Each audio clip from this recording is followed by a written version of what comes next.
নতুন নেতৃত্বের জন্য পদ ছাড়লেন জিতেন্দ্র সিং। কংগ্রেসের আসাম দায়িত্বপ্রাপ্ত সাধারণ সম্পাদক পদ থেকেই ইস্তফা দিয়েছেন।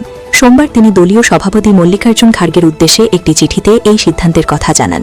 চিঠিতে জিতেন্দ্র সিং জানান, সাম্প্রতিক নির্বাচনের ফলাফল অত্যন্ত হতাশাজনক হয়েছে এবং এই ফলাফলের জন্য তিনি নিজের দায় স্বীকার করছেন।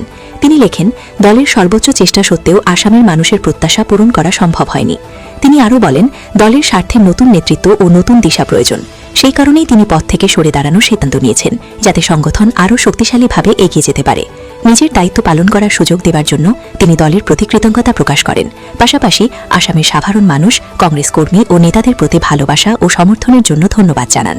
চিঠির শেষাংশে জিতেন্দ্র সিং উল্লেখ করেন, তিনি ভবিষ্যতেও ভারতীয় জাতীয় কংগ্রেসের আদর্শ ও লক্ষ্য পূরণে যেকোনোভাবে সহযোগিতা করে যাবেন।